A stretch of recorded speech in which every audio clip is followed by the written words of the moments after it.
UEFA champions league quarter final Barcelona versus Borussia Dortmund. ম্যাচটা শুরু হবে 9 তারিখে। 9 তারিখে ম্যাচটা শুরু হবে। বার্সেলোনার নেক্সট ম্যাচটা আছে 5 তারিখে। 5 তারিখে রিয়াল বেতিসের এগেনস্টে বার্সা মাঠে নামবে। ম্যাচটা হোম ম্যাচ, ওইটা লা লিগার ম্যাচ। ওইটা শেষ করেই ওয়েন্সডেতে অর্থাৎ 9 তারিখে ওয়েন্সডে পড়বে হোম ম্যাচ ফার্স্ট লেগে বরুসিয়া ডর্টমুন্ডের এগেনস্টে বার্সেলোনা খেলবে। ওয়েফা চ্যাম্পিয়ন্স লিগে বার্সেলোনা এই সিজনে যেইভাবে খেলে আসতেছে কিংবা যেই ধারাবাহিকতায় আগাইতেছে, এটা অবশ্যই অ্যাপ্রিসিয়েট করতে হবে। এবং বলা যায় যে এইবারের চ্যাম্পিয়ন্স লিগে যে কয়েকটা টপ ফেভারিট দল আছে তার মধ্যে অবশ্যই বার্সেলোনা উপরের দিকেই থাকবে নিঃসন্দেহে। কারণ লিভারপুল যেইভাবে খেলছিল এই সিজনে ওয়েফা চ্যাম্পিয়ন্স লিগটা তারা যেইভাবে শুরু করছিল, তারা ইতিমধ্যে বাদ পড়ে গেছে। তো তাদের বাদ পড়ার কারণে বার্সেলোনা যেইভাবে আগাইতেছে, তো তাদের বার্সার ধারাটা অবশ্যই এখনও অব্যাহত। এবং এটার কারণেই বার্সাকে ফেভারিট হিসাবে অবশ্যই আখ্যায়িত করা যাবে এবং করতেছি। যদিও এখানে বায়ার্ন মিউনিক, পিএসজি, আস্তন ভিলা, তারপর আর্সেনাল, রিয়াল মাদ্রিদ, এই ক্লাবগুলা তো অবশ্যই আছে, ইন্টার মিলানও আছে। তো যারা আছে, যেই 8টা দল তারা কোয়ার্টার ফাইনাল নিশ্চিত করছে, অবশ্যই সবগুলাই এখানে মানে দেখার মতো, কিংবা কাউকে যে ওইভাবে পাশে রেখে কথা বলা আসলে সম্ভব হবে সেইটা তো আসলে কোনোভাবেই না। বরং ওইভাবে যদি পাশে রেখে কথা বলি তাহলে হয়তো হয়তো সেটা মানে বেমানান হয়ে যাবে অথবা অসম্মানের মতো হইতে পারে। তবে বেমানান হোক সেটা তো কোনোভাবেই চাইবো না, অবশ্যই সম্মান রেখেই কথা বলবো। যেহেতু বার্সা আসলে সিজনের শুরু থেকেই অনেক দাপট দেখিয়ে চ্যাম্পিয়ন্স লিগে খেলে আসতেছে এই সিজনে, সেহেতু একটু মনোবল রেখেই কিংবা একটু ভরসা রেখেই কথা বলা সম্ভব। তো যেটা এখন করতেছি, বরুসিয়া ডর্টমুন্ডের এগেনস্টে কোয়ার্টার ফাইনালের ফার্স্ট লেগটা বার্সা খেলবে। অবশ্যই ইম্পর্টেন্ট, দুইটা লেগ থাকবে, দুইটা লেগই ইম্পর্টেন্ট। দুইটার পরে এগ্রিগেটের যে রেজাল্টটা আসবে ওইটার পরে যেই দল সেমি নিশ্চিত করবে তো করবে, সেটা পরের হিসাব। তো বার্সার জন্য প্রত্যেকটা ম্যাচই ইম্পর্টেন্ট। চ্যাম্পিয়ন্স লিগ জিতে না বার্সা, সেটা অনেক দিন হয়েছে। এইবার একটা সুযোগ আছে। আগে তো কোয়ার্টার ফাইনাল রাউন্ডটা পাড়ি দিতে হবে, তারপরে না সেমিফাইনাল রাউন্ড। সেমিফাইনাল আসলে সেটা দেখা যাবে, কিন্তু কোয়ার্টার ফাইনালে আসলে বার্সা কীরকম করবে না করবে সেইটা তো একটা বিষয়। তবে বার্সা যেইভাবে টিম বিল্ড আপ করছে কিংবা যে স্টাইলে হ্যান্সি ফ্লিক খেলাতে চাইতেছেন, সিজনের শুরু থেকেই তিনি আসলে গোল করার প্রতি যে মনোযোগটা, যে অ্যাট্রাকশনটা, সেটা অনেক বেশি পরিমাণ শো করতেছেন এবং বার্সা ওইখান থেকে রেজাল্ট নিয়েও বের হইতেছে। সিজনের শুরুতেও দেখা গেছে যে বার্সা অনেক বড় স্কোর পাইছে। এমনও হয়েছে ম্যাচের মধ্যে 7টা স্কোর করছে, 6টা 5টা করে স্কোর হয়েছে। আবার এই তো কয়েকদিন আগেও বায়ার্ন মিউনিকের এগেনস্টে বড় স্কোরে জিতছে, রিয়াল মাদ্রিদের এগেনস্টেও বড় স্কোরে জিতছে। তো বার্সা স্কোর করতে পারতেছে, এটা হইতেছে অ্যাডভান্টেজ। আরও বড় অ্যাডভান্টেজ হইতেছে যে বার্সা যেমন 7টা স্কোর করতে পারছে, ঠিক তেমনই উল্লেখযোগ্য যে টিমগুলো আছে যাদেরকে ফেস করছে তাদেরকেও মোটামুটি বড় স্কোর করতে পারছে। তার মানে বরুসিয়া ডর্টমুন্ডকে যে আসলে স্কোর করতে পারবে না সেইটা আসলে ওইভাবে বলা মানে কোনোভাবে ঠিক হবে না। কারণ যেহেতু স্কোর করার মধ্যেই আছে, আবার স্কোর করতে পারছে এমন প্রুফও আছে। তো সেইগুলো বিবেচনায় বলা যায় যে ডর্টমুন্ডের এগেনস্টে স্কোর করার পসিবিলিটিসটা অনেক বেশি থাকবে।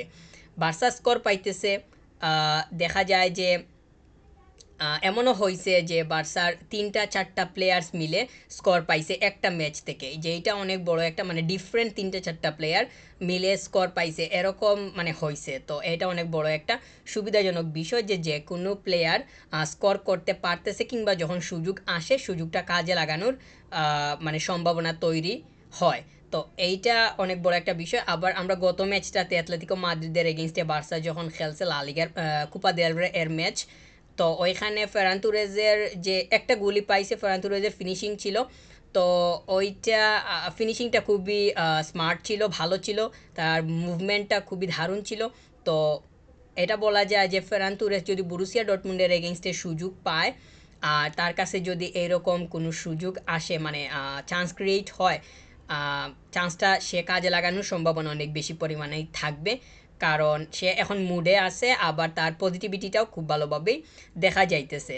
যে থ্রু পাসটা আসছে পেদ্রির কাছ থেকে, সরি লামিনী আমাদের কাছ থেকে, বা যার কাছ থেকেই মানে পাস যাওয়ার সম্ভাবনা থাকবে বা যাবে, ওইটা সে হয়তো বুঝতে পারবে, কিংবা বুঝতে পারার সম্ভাবনা অনেক বেশি পরিমাণ থাকবে। মানে বুঝতে পারা বলতে বলটা নিজের আয়ত্তে নেয়া কিংবা অন টার্গেটে শ্যুট রাখতে পারা, ওইটাই তো হইতেছে আসলে থ্রু পাসটা মানে সাকসেস হইছে বলার মতো একটা উদাহরণ। তো গত ম্যাচটাতে আমরা দেখছি সে যেইভাবে ফিনিশিং করছে, তো ওই ফিনিশিংয়ের কারণে অ্যাসিস্ট কিংবা থ্রু পাসটা অবশ্যই সাকসেসফুল হয়েছে, সেটা তো নিশ্চিতভাবেই বলা যায়। যদিও ওইটা গোলকিপার সেফও করতো, সেভ করলেও যদি অন টার্গেট থাকতো তাও বলা যাইতো যে থ্রু পাসটা অন্তত পক্ষে কিছুটা হলেও সাকসেসফুল, কারণ সে অন্তত অন টার্গেট করতে পারছে। যেহেতু ফিনিশিং করে ফেলছে তাহলে তো আর কথাই নেই, এটা অবশ্যই দারুণ ছিল, সেটাও নিশ্চিতভাবেই বলতে হবে। আর বরুসিয়া ডর্টমুন্ডের এগেইনস্টে আসলে কে স্টার্ট করতে পারে, মানে ফরওয়ার্ড লাইনে কিংবা নাম্বার 9 পজিশনটাতে লেভানডস্কিকে পাওয়া যাবে, নাকি ফেরান তুরেসকে দিয়ে হ্যান্সি ফ্লিক তিনি লাইন আপটা মানে অর্গানাইজ করতে চাইবেন, সেটা হইতেছে একটা বিষয়। তবে আমার কাছে মনে হয় যে ফেরান তুরেজের সম্ভাবনা বেশি থাকতে পারে, যেহেতু মাঝখানে আরেকটা ম্যাচ আছে 5 তারিখে, মানে কালকে ম্যাচ আর রিয়াল বেটিসের এগেইনস্টে। ওইখানে যদি সব প্লেয়ার্সগুলা মানে ফিট থাকে, ইঞ্জুরি ফ্রি থাকে, তাহলে অবশ্যই এইটা অনেক বেশি পরিমাণ সুবিধাজনক বিষয় হবে। আর ফেরান তুরেজের জন্য অবশ্যই মানে সচেতন থাকতে হবে বলেই মনে করতেছি, কারণ যদি ওই বলা তো যায় না ম্যাচের মধ্যে কী হবে না হবে, তবে মানে সুস্থ থাকাটা অনেক বেশি পরিমাণ দরকার হবে বরুসিয়া ডর্টমুন্ডের এগেইনস্টে, সব প্লেয়ার্সগুলোকে এনার্জেটিক এবং 100% ফিট পাইতে হলে। তো বার্সা বরুসিয়া ডর্টমুন্ডের এগেইনস্টে কোয়ার্টার ফাইনালে ফার্স্ট লেগটা খেলবে, আর্সেনাল রিয়াল মাদ্রিদের এগেইনস্টে খেলবে, বায়ার্ন মিউনিক ইন্টারের এগেইনস্টে খেলবে, পিএসজি খেলবে আস্তন ভিলার এগেইনস্টে। তো এই যে বাকি যে 4টা ম্যাচ আছে ওইগুলোও অনেক বেশি পরিমাণ হাড্ডাহাড্ডি হবে, সেটা তো নিশ্চিতভাবেই বলা যায়। কোনো টিমকে ছেড়ে কথা বলবে না, আর সবাই নিজের যেই জায়গাটা সেটা ধরে রেখেই গেম প্লে করবে, কিংবা প্ল্যানিংটা নিয়ে আসবে, এবং সেটা সঠিক এক্সিকিউশন কীভাবে করা যায় সেই অনুযায়ী পথ খুঁজবে, সেটা তো খুবই স্বাভাবিক বিষয়। তবে মূল চিন্তার জায়গা বার্সেলোনা, তো বার্সেলোনা কীভাবে কী করে না করে, এইটা হইতেছে সবথেকে বড় চিন্তার জায়গা। যেই ধারাতে আগাইতেছে, যেই স্টাইলটা নিয়ে খেলতেছে কোচিং স্টাফ এবং প্লেয়ার্সদের মধ্যে যেই আন্ডারস্ট্যান্ডিং, বন্ডিং, কিংবা ডাগ আউট থেকে যেই ধরনের প্ল্যানিং যাইতেছে, ওইগুলা প্লেয়ার্সরা যেইভাবে বাস্তবায়ন করতেছে, ওইগুলার ধারা থাকাটা খুবই দরকার হবে। ওইগুলা যদি হল্ড করতে পারা সম্ভব হয়, তাহলে হয়তো বরুসিয়া ডর্টমুন্ডকে হোম ম্যাচটাতে মানে তাদেরকে হারানো অসম্ভব হবে না, বা কঠিন কোনো কিছু হবে না। প্রত্যেকটা পজিশন যদি ঠিকঠাক মতো থাকে, টিম ওয়ার্ক যদি সঠিকভাবে বের হয়ে আসে, তাহলে হয়তো বরুসিয়া ডর্টমুন্ড অবশ্যই তারা ডমিনেটিংয়ের শিকার হবে বার্সার ধারা। তবে সেটা মাঠের মধ্যেই দেখা যাবে যে কীরকম হয় না হয়। অন্যদিকে বরুসিয়া ডর্টমুন্ড তারা যে খুবই মানে ছেড়ে কথা বলবে সেটাও না। ওয়েফা চ্যাম্পিয়ন্স লিগের ম্যাচ, এখানে হোম ম্যাচ এওয়ে ম্যাচের অ্যাডভান্টেজ যেরকম আছে, ঠিক তেমনই মানে হোম ম্যাচ যেহেতু বার্সার জন্য, তার মানে বার্সার অবশ্যই অ্যাডভান্টেজ থাকবে। আবার আরেকটা এওয়ে ম্যাচ খেলতে হবে মানে বরুসিয়া ডর্টমুন্ডের জন্য হোম ম্যাচ, ওইখানে তারা অ্যাডভান্টেজ পাবে, এটা খুবই স্বাভাবিক একটা বিষয়। তো দুইজনের জন্য 50-50 মানে অপরচুনিটির জায়গাটা। ফার্স্ট ম্যাচটা বরুসিয়া ডর্টমুন্ডের জন্য এওয়ে ম্যাচ হলেও তারা যথেষ্ট পরিমাণ শক্তি নিয়েই আসবে, সেটা খুবই স্বাভাবিক করতেই বলা যায়। তবে সেইটার দেখা মাঠের মধ্যে কতটুকু পাওয়া যায় না যায়, সেটা হবে সবথেকে বড় বিষয়। বার্সা অবশ্যই বরুসিয়া ডর্টমুন্ডের জন্য আলাদা কোনো প্ল্যানিং কিংবা প্লেয়ার্সের দিক থেকে, বিশেষ করে যে কী ধরনের ফরমেশন হইতে পারে, কিংবা মিডফিল্ডটা আসলে কীরকম কোন স্টাইলে খেলাটা ক্রিয়েট করে নেওয়া কিংবা মেক করে নেওয়ার যে পথগুলা, সেইগুলা কিভাবে খুঁজবে না খুঁজবে, কিংবা কীভাবে পাইতে চাইবে, এই বিষয়গুলো মাঠের মধ্যে অনেক বেশি পরিমাণ মানে দেখাটা প্রয়োজনীয় হবে। তবে সেটা তো সময় মতো দেখা যাবে। আর বার্সা এর ডিফেন্সের যে জায়গাটা, সেইটা তো এখানে রোনাল্ড আরাউহো অ্যাড হয়েছে। রোনাল্ড আরাউহো অ্যাড হওয়ার কারণে বার্সার ওই জায়গাতে শক্তি বাড়ছে। Cubarsi, Inigo Martinez, Ronald Araujo এই 3টা প্লেয়ারের কারণে যে কোনো 2জন স্টার্ট করবে, একজন বেঞ্চ থেকে আসবে, সেটা তো অবশ্যই একটা মানে বাড়তি সুবিধা বার্সার জন্য। কারণ যদি সাবস্টিটিউটের প্রয়োজন হয় তাহলে যেই প্লেয়ারটা বেঞ্চ থেকে আসবে ওকে একদম ফ্রেশভাবে পাওয়া যাবে, এবং এই জায়গাটা যদি সঠিকভাবে কাজ করে তাহলে বরুসিয়া ডর্টমুন্ডের জন্য এই জায়গাকে নিয়েও আলাদাভাবে প্ল্যানিং করে আসতে হবে বলে মনে করতেছি।